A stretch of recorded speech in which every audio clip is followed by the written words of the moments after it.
Hello, APUSH Nation.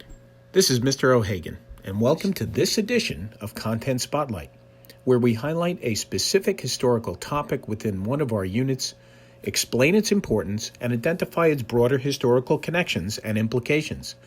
Today on the Spotlight, the Reconstruction Amendments.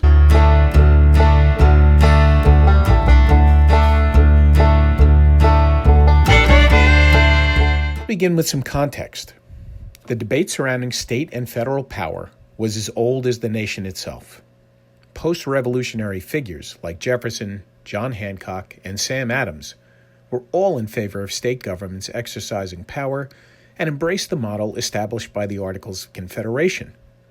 So-called nationalists, like Washington, Hamilton, and John Adams, however, had concerns that without a stronger federal government, these disparate states would never form into a country.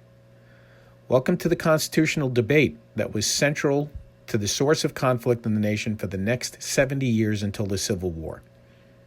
In spite of these debates, state governments still exerted quite a bit of independence over the affairs of their states, and, if you recall, the conflict over slavery was actually centered around the federal government's power to determine the future of slavery in the territories, not the states. Still, Southerners kept pushing their claims of states' rights as a way to combat anything they saw as an encroachment on their peculiar institution. Not surprisingly, the strength of constitutional protections varied from state to state. The accepted standard of the time, established by the Supreme Court case Barron v. Baltimore in 1833, was that the Bill of Rights protected people from the federal government, but state constitutions guided state government behavior. This brings us to 1865. At the conclusion of the Civil War, states' rights was clearly the losing argument. The radical Republicans sought to codify into law the supremacy of federal law and obligate states to maintain federal standards. This would be especially important if the radical Republicans hoped to protect African Americans in the aftermath of the war. And so, the 13th, 14th, and 15th Amendments were passed. The 13th ended slavery, a final rebuke to the Southern argument of the states' rights, and the Dred Scott decision that said that Congress could not legislate slavery out of the nation. The 14th represented the second half of the abolitionist movement's promise of nearly 35 years. Full citizenship was granted to all natural-born people, regardless of race. And it obligated states to protect the rights outlined in the Bill of Rights, creating a national standard. The 15th Amendment was the final step in establishing a sense of legal equality, as it protected the right to vote for African American men. Side note, Elizabeth Cady Stanton, Susan B. Anthony, and other suffragettes were outraged at their exclusion from this amendment and were forced to continue their battle for constitutionally protected voting rights for women well into the 20th century. As remarkable a change as these protections represented, they were tragically short-lived. When Reconstruction ended in 1877, these rights were largely ignored by Southern states, and the federal government simply lost the political will, to enforce them. This contradictory circumstance, incredible legal change that is ignored, is undoubtedly what inspired Columbia historian Eric Foner to refer to Reconstruction as a splendid failure.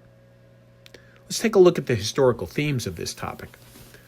This topic falls under any number of College Board's historical themes, but let's focus on two: American and national identity. These amendments go to the core issues such as citizenship and constitutionalism, and truly represented a new birth of freedom.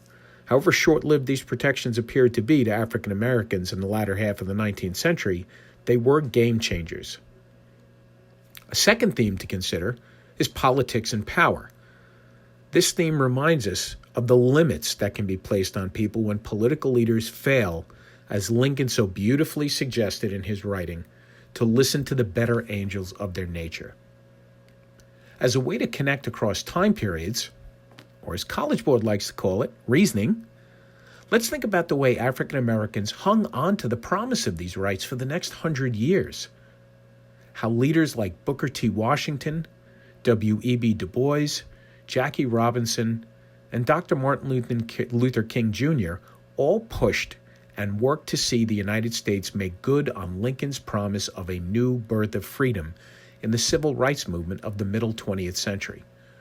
Let's not forget that race and equality and what it means to be equal before the law are still questions that we grapple with today in the 21st century. These amendments and the Reconstruction era that bore them, and the task Lincoln set before us to live up to the promise of this nation, are still so very present in our world. Thanks for joining us for this Content Spotlight. Don't forget to use this YouTube channel for unit reviews, content spotlights like this one, writing workshops, and of course, APUSH on the road segments. We'll see you again soon on the APUSH Underground. So long.